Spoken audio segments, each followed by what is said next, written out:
Republican president প্রার্থী Donald ট্রাম্পকে আরেকটি বিতর্কে অংশ নেওয়ার আহ্বান আবারও জানিয়েছেন তার ডেমোক্রেটিক প্রতিদ্বন্দ্বী কামালা হ্যারিস। রোববার রাতে লাস ভেগাসে এক প্রচার সমাবেশে হ্যারিস জানান তিনি আরেকটি বিতর্কের জন্য প্রস্তুত। ভাইস প্রেসিডেন্ট বলেন দেশের মানুষের জন্য ভালো কিছু করার কোনো পরিকল্পনা সাবেক প্রেসিডেন্টের নেই। ট্রাম্প শুধু বিত্তবানদের জন্য কাজ করবেন বলেও মন্তব্য করেন তিনি। কামালা আশ্বাস দেন তিনি প্রেসিডেন্ট নির্বাচিত হলে ফেডারেল চাকরির ক্ষেত্রে শিক্ষাগত যোগ্যতার শর্ত শিথিল করবেন। ভাইস প্রেসিডেন্ট ও প্রেসিডেন্ট নির্বাচনে ডেমোক্রেটিক প্রার্থী কামালা হ্যারিস রিপাবলিকান প্রার্থী ডোনাল্ড ট্রাম্পের বিপক্ষে আরেকটি বিতর্কে অংশ নিতে চান।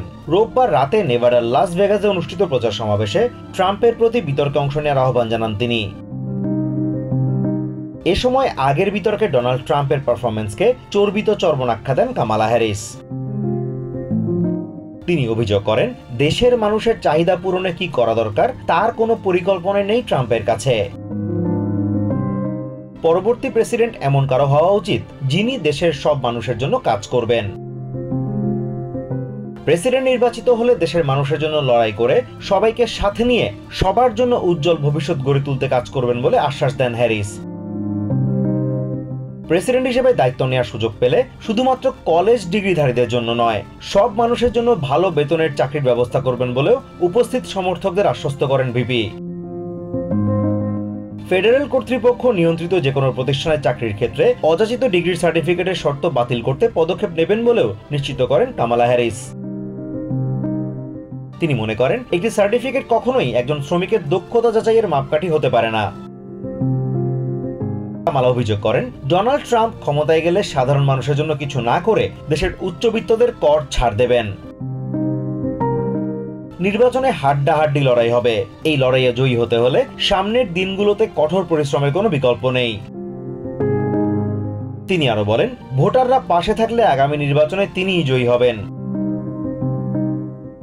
মঙ্গলবারের ভাইস প্রেসিডেন্সিয়াল ডিবেটে ডেমোক্রেটিক প্রার্থী টিম ওয়ালসের বিরুদ্ধে প্রচণ্ড আগ্রাসী হয়ে উঠতে পারেন রিপাবলিকান প্রার্থী জেডি ভ্যান্স।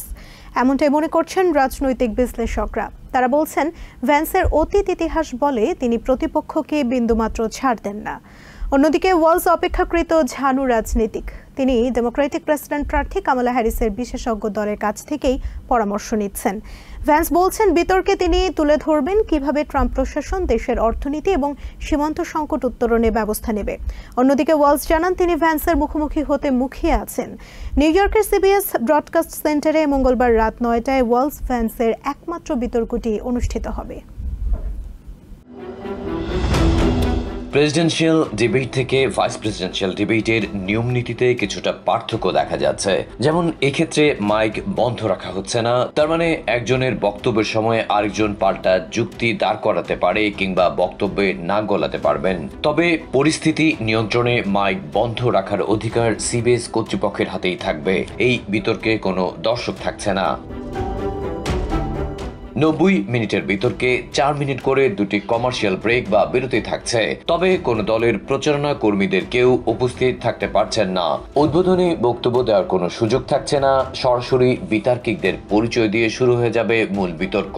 অত্যন্ত গুরুত্বপূর্ণ বিষয় হচ্ছে এই বিতর্কে ফ্যাক্টস চেকিং থাকছে না। নিউ ইয়র্কের সিবিএস ব্রডকাস্ট সেন্টারে মঙ্গলবার রাত 9টায় অনুষ্ঠেয় বিতর্কটি ঠিক কেমন হতে পারে? একদিকে রিপাবলিকান ভিপি প্রার্থী ওহাইওর সেনেটর জেডি ভ্যান্স বলছেন বিতর্কে তিনি তুলে ধরবেন কিভাবে ট্রাম্প প্রশাসন দেশের অর্থনীতি এবং সীমান্ত সংকট উত্তরণে ব্যবস্থা নেবে। ওদিকে ডেমোক্রেটিক ভিপি প্রার্থী মিনেসোটার গভর্নর টিম ওয়ালস বলছেন জেডির মুখোমুখি হতে তার আর দেরি সহ্য হচ্ছে না। তিনি এতটাই উদ্গ্রীব হয়ে আছেন। এনবিসি নিউজ বলছে প্রায় মাসখানেক ধরে বিতর্কের প্রস্তুতি নিচ্ছেন জিওপি ভিপি প্রার্থী।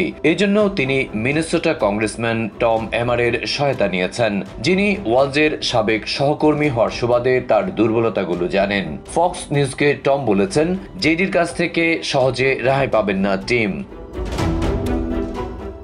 রাজনৈতিক বিশ্লেষকরাও মনে করছেন ভাইস প্রেসিডেন্সিয়াল ডিবেটে ওয়ালসের বিরুদ্ধে প্রচন্ড আগ্রাসী হয়ে উঠতে পারেন ওহাইওর সেনেটর। কারণ ভ্যান্স মানুষ হিসাবে খুব পছন্দের একটা চরিত্র নয়, তাই বেপরোয়া হয়ে উঠতে পারেন। সেক্ষেত্রে মাথা ঠান্ডা রাখতে পারলে যেদিকে কোণঠাসা করা কঠিন হবে না ওয়ালসের পক্ষে।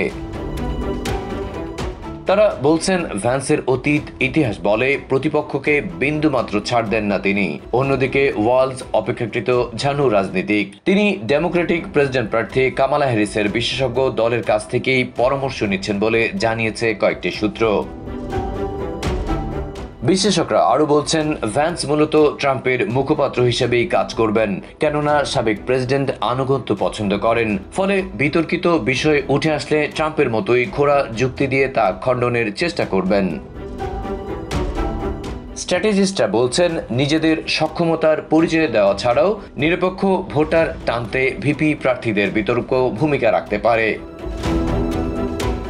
বিভিন্ন জরিপ বলছে দর্শকদের একটা বড় অংশ ভাইস প্রেসিডেন্সিয়াল ডিবেট দেখতে বেশ আগ্রহ নিয়ে অপেক্ষা করছেন। তারা চাইছেন একটি জমজমাট বিতর্ক হোক, যাতে দুই প্রার্থীকে যাচাই করে নিতে পারেন। বেতন বৃদ্ধি সহ অন্যান্য দাবিতে ইন্টারন্যাশনাল লংশোরম্যানস অ্যাসোসিয়েশনের সদস্যরা অনির্দিষ্টকালের জন্য ধর্মঘটে নেমেছেন।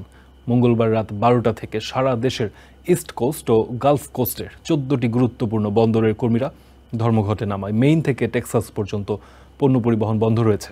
নির্বাচন ও ছুটির মৌসুমের আগে এই ধর্মঘটের কারণে উল্লেখযোগ্য বাণিজ্য অর্থনৈতিক লোকসানের আশঙ্কা সৃষ্টি হয়েছে। 50 বছরের মধ্যে প্রথম ধর্মঘট এটি।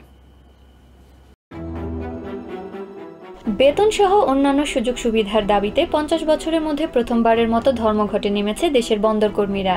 এই ধর্মঘটের ফলে মেইন থেকে টেক্সাস পর্যন্ত বেশ কয়েকটি বন্দরে খাদ্য থেকে শুরু করে অটোমেশন শিপমেন্ট সব স্থগিত হয়ে পড়েছে। 45,000 কর্মীর প্রতিনিধিত্বকারী ইউনিয়ন ইন্টারন্যাশনাল লংশোরম্যানস অ্যাসোসিয়েশন ILA নিয়োগকারী প্রতিষ্ঠান ইউনাইটেড মেরিটাইম অ্যালায়েন্সের সঙ্গে সোমবার রাতের মধ্যে নতুন 6 বছরের চুক্তির জন্য আলোচনা করছিল। ইউনিয়ন নিয়োগকারী প্রতিষ্ঠানের চূড়ান্ত প্রস্তাব সোমবার প্রত্যাখ্যান করে মঙ্গলবার বন্দর বন্ধ করে দেওয়ার কথা জানায়। ইউনিয়নের প্রধান হ্যারল্ড ড্যাগেট জানান, নিয়োগদাতারা কর্মীদের জন্য যথাযথ বেতন বৃদ্ধির প্রস্তাব দেয়নি। সোমবার এক বিবৃতিতে ইউনাইটেড মেরিটাইম অ্যালায়েন্স জানায় তারা আগের চেয়ে 50% বেতন বৃদ্ধির প্রস্তাব দিয়েছে, তবে ইউনিয়ন 61.5% বৃদ্ধির জন্য বলছে। ইউনিয়নের ভাইস প্রেসিডেন্ট বলেন তারা লড়াই করে যেতে প্রস্তুত। 1977 সালের পর থেকে এটি ILA এর সবচেয়ে বড় কর্মবিরতি। এই কর্মবিরতির ফলে 36টি বন্দরের ওপর প্রভাব পড়বে। বিশ্লেষকরা বলছেন ধর্মঘটের ফলে প্রতিদিন $5 বিলিয়ন ক্ষতি হওয়ার সম্ভাবনা রয়েছে। এই ধর্মঘটের প্রভাব আসন্ন প্রেসিডেন্ট নির্বাচনেও পড়তে পারে। আলোচনার জন্য ধর্মঘট 80 দিন পর্যন্ত স্থগিত করার ক্ষমতা রয়েছে প্রেসিডেন্টের, তবে হোয়াইট হাউস জানিয়েছে প্রেসিডেন্ট বাইডেনের এরকম পরিকল্পনা নেই। চেম্বার অব কমার্স প্রেসিডেন্টকে পদক্ষেপ নেওয়ার আহ্বান জানিয়েছে। বেতন বৃদ্ধি সহ বিভিন্ন দাবিতে মঙ্গলবার মধ্যরাতে দেশের 14টি বন্দরের 47,000 শ্রমিকের ধর্মঘট শুরু হতে যাচ্ছে। রাত 12টা 1 মিনিটে তাদের এই কর্মসূচি শুরুর কথা রয়েছে। এই ধর্মঘটের কারণে ম্যাসাচুসেটস থেকে টেক্সাস পর্যন্ত বিস্তীর্ণ অঞ্চলের বন্দরগুলোতে অচলাবস্থা সৃষ্টির আশঙ্কা করা হচ্ছে। এতে বিপুল পরিমাণ আর্থিক ক্ষতির পাশাপাশি সরবরাহ ব্যবস্থা ও দ্রব্যমূল্যের উপর নেতিবাচক প্রভাবের আশঙ্কা করছেন বিশেষজ্ঞরা। বন্দর শ্রমিকদের এই ধর্মঘটের প্রভাব মোকাবেলায় পূর্ণ প্রস্তুতি নেওয়ার কথা জানিয়েছেন নিউ ইয়র্কের গভর্নর ক্যাথি হুকুল। বেতন বৃদ্ধি ও অটোমেটেড মেশিন ব্যবহার সীমিত করা সহ কয়েকটি দাবিতে ধর্মঘটের ডাক দিয়েছে বন্দরে কর্মরত শ্রমিকদের ইউনিয়ন ইন্টারন্যাশনাল লংশোরম্যানস অ্যাসোসিয়েশন ILA। এতে কর্মবিরতিতে যাবে ইস্ট ও গালফ কোস্টের প্রায় 47,000 বন্দর শ্রমিক। আগামী 5 বছরে বেতন 77% বৃদ্ধি ও কন্টেইনারের মালামাল ওঠানামায় অটোমেটেড ক্রেন সহ অন্যান্য স্বয়ংক্রিয় যন্ত্র ব্যবহার বন্ধের দাবিতে ধর্মঘটের ডাক দেয় তারা।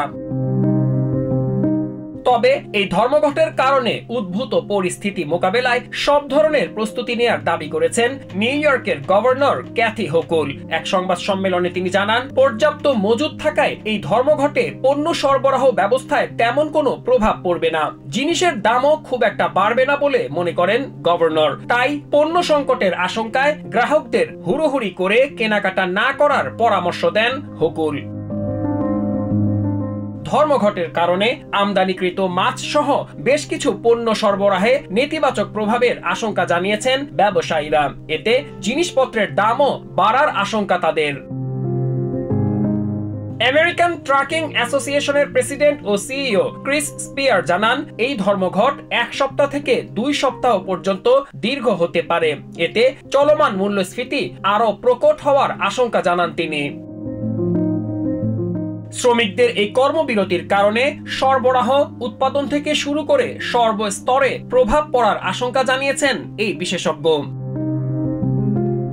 ধর্মঘট অব্যাহত থাকলে প্রতি সপ্তাহে দেশের অর্থনীতিতে প্রায় $7.5 বিলিয়ন ক্ষতির আশঙ্কা করছেন অর্থনীতিবিদরা। বেচাকেনা স্বাভাবিক রাখতে দোকানে অতিরিক্ত পণ্য মজুত করেছেন অনেক ব্যবসায়ী। ইন্টারন্যাশনাল লংশোরম্যানস অ্যাসোসিয়েশনের স্থানীয় প্রেসিডেন্ট ওয়ারেন স্মিথ জানান, ন্যায্য বেতন বৃদ্ধি ও শ্রমিকদের স্থানে যন্ত্রের ব্যবহার বন্ধে চুক্তি করার যেসব দাবি আনা হয়েছে তা মানা না হলে দীর্ঘ কর্মবিরতিতে যাবেন তারা। শ্রমিকদের ডাকা এই ধর্মঘটের সিদ্ধান্তে উদ্বেগ জানিয়ে বিবৃতি দিয়েছে ন্যাশনাল রিটেইল ফেডারেশন। তারা জানায়, একদিনের কর্মবিরতির প্রভাব কাটাতে তাদের 3 থেকে 4 দিন সময় লাগবে। ধর্মঘট যত দীর্ঘ হবে পরিস্থিতি ততটা খারাপের আশঙ্কা জানায় তারা।